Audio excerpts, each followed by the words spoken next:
Hello beautiful dreamer and welcome back to Life of a Dreamer. My name is Darian Wright and I know exactly why you clicked on this video. You're interested in Microlocs. You're trying to decide if they're right for you. You're doing all your research, finding everything you can before you make the commitment. And that's a perfect reason to watch this video. So let's get into it.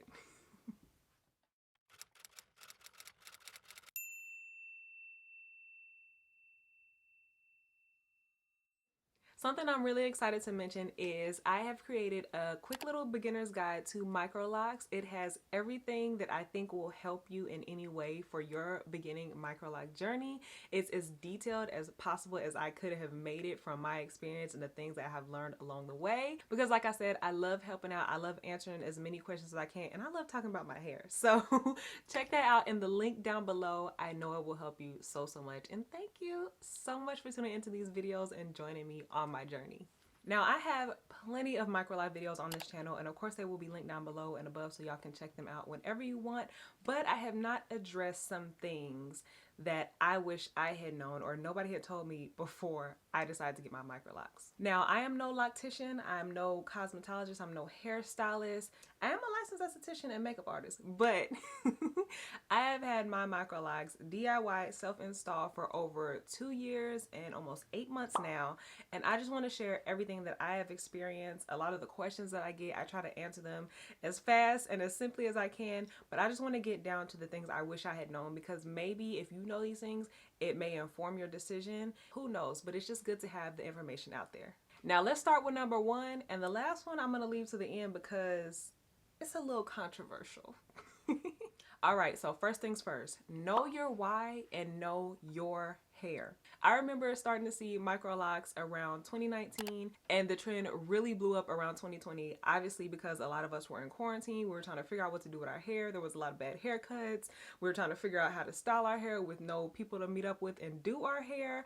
And so easy styles or low maintenance styles really kind of blew up, and Microlocs was one of those things. So like many other loose naturals at the time, I was tired of doing my hair. I had always done my hair. I never had a hairstylist to do my hair, but I was getting tired of the long wash days. My hair is very poofy and I live in the South, so it's a bunch of humidity, so my styles would last maybe a few hours and by the end of the night it was done for. So I was looking for something different that still involved my natural hair, because I didn't want to do a lot of wigs or a lot of protective styles that cost a lot of money to install. So that was my why. I wanted to keep my natural hair. I wanted to start thriving, because I know when you get locks, your hair grows, it gets thicker, all that kind of good stuff. So that was my why. It's one of the main reasons why I committed to this, because locks is a commitment. But I'm starting to see now a lot of women are combing out their Microlocs. And it used to be like if you had locks, you had to cut them off and just start over from scratch. But I'm also seeing a lot of women are combing them out because it's not what they thought the Microloc experience was gonna be. Which is why I say know your why. Why are you considering getting Microlocs?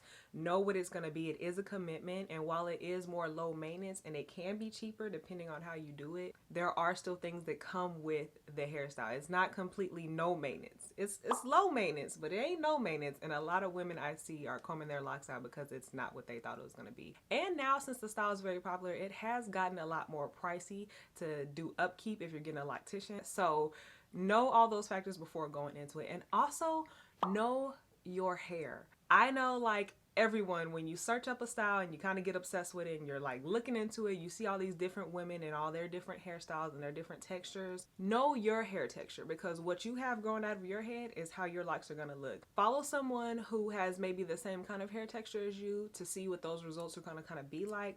Obviously we all have different hair and different lifestyles, but if you have type 4 hair and you are looking at somebody with locks or a hairstyle that is like type 2 or type 3, obviously your hair is not gonna look like them. So know your hair. You've had it for your whole life. You know how it reacts. You know your curls. You know how your hair lays. Just consider all of that before you consider getting Microlocs, because getting Microlocs isn't gonna change the hair that grows out of your head. So just know why you're committing to this style. Know your hair. Know your lifestyle. Just know how it's gonna fit into your world so you won't be disappointed. Spend all this money and time getting them installed, and then all this money and time combing them out later or just cutting them off. Just know yourself. Be realistic with yourself before you start this journey.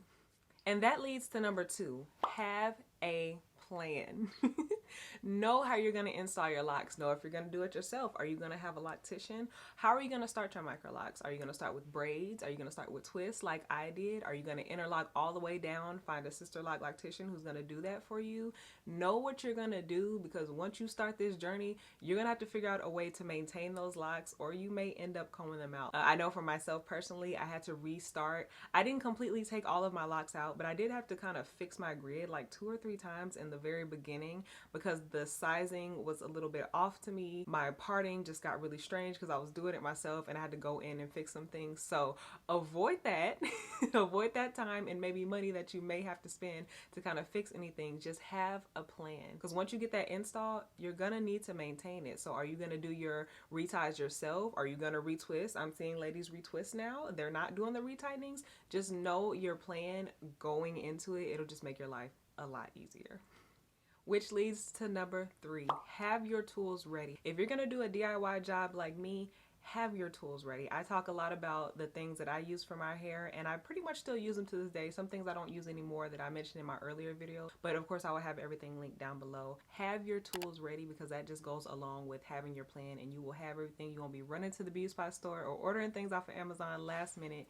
You'll just have everything right there ready to go. And one of the main tools, y'all, I know I get a lot of questions about the needles that I use, but the main thing that has saved me and has made my life way easier in this whole journey is my 3-way mirror. Of course, I will have mine linked down below, but y'all, a 3-way mirror, if you are doing your own hair maintenance, will save your life, because it allows you to see the entire back of your head, all the sides, the top of your head, the bottom, everything. That is like non-negotiable for me.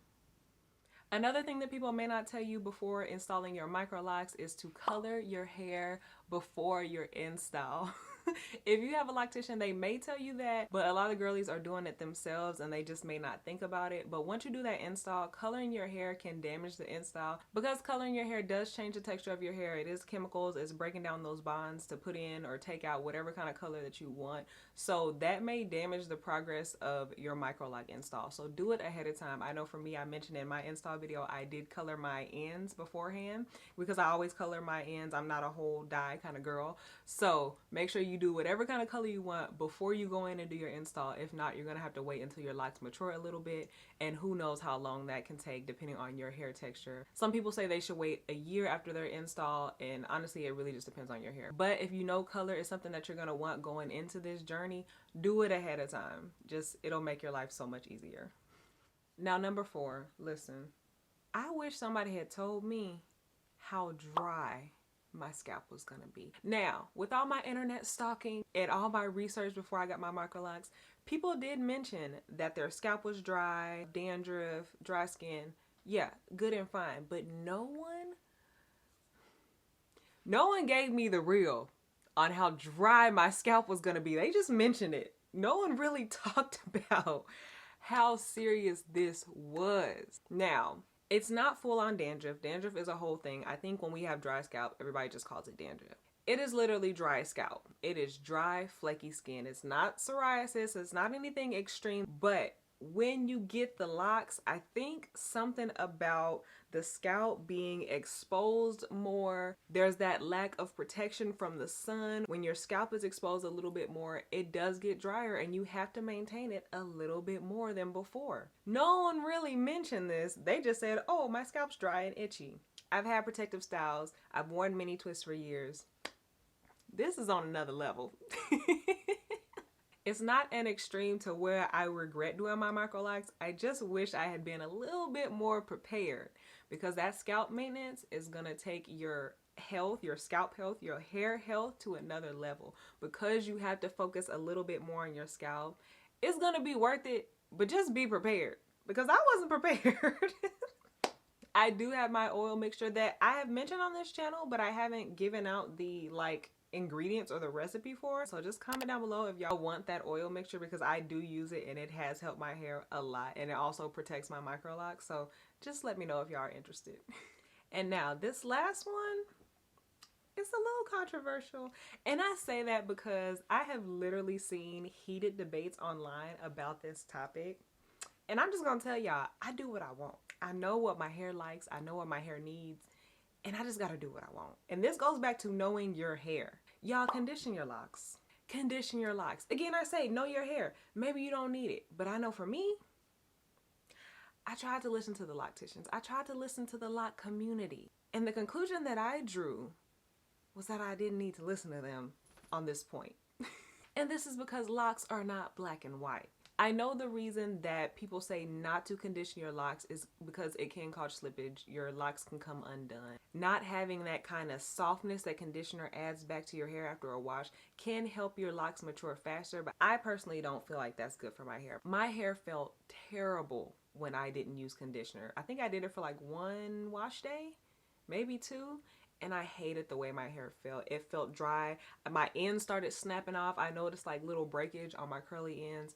I was not for it. So me, I'm gonna wash and condition my hair. I'm not just gonna wash it and put some oil on it and go on about my day. I need the condition. And my hair is color treated. Like I said, I dye my hair. So I need to add that moisture and that protection. Everything that my hair can get to be healthy, I'm gonna use it. So do what you want to do. You know your hair, do what's best for you. I always say that. You know your hair, do what you need to do. And because you know I love you so much, and I want you to have a beautiful Microloc journey and a thriving head of beautiful hair, I'm going to give you this bonus tip because I think it's very important. And I'm going to hold your hand when I say it. Hold my hand. You need to braid and band your hair. It is not an option. And this is coming from someone who, like I said, I do what I want. I don't necessarily follow the rules that everybody put down, but this one is very important.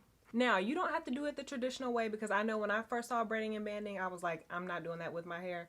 And I have not. I've figured out a way to make it work for me. The traditional way of braiding and banding your hair is like braiding it up, banding it down, and then washing your hair. That didn't work for me. I needed freedom. I needed movement during my wash days to get all the conditioner, all the shampoo, get everything out, and just have a good squeaky clean wash day. So for me, I braid and band my hair afterwards. It's a way to protect my hair, get the products that I need in there, like my leave-in conditioner and my oil, get my scalp all oiled up, have that freedom and movement. But then the braiding and banding afterwards gives me 1, a dope braid out once my hair is finally dry.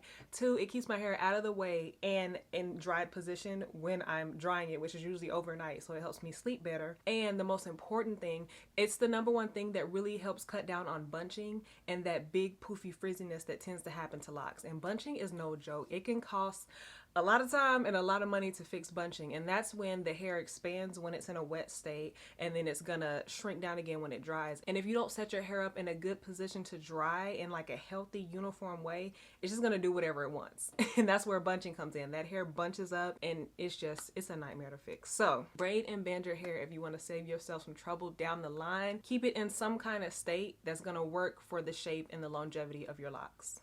So hey, those are the things that I wish somebody had told me before I installed my Microlocs, and I just want to help y'all out. Take it, don't take it. I'm just here to help. So I hope this video helps you out in your Microloc journey. Comment down below any questions you may have, and let me know what you want to see from me next.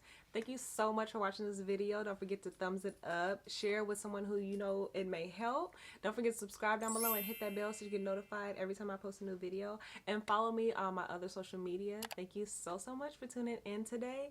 And check out this next video. I think you'll like it a lot. Stay tuned for the next one. Bye.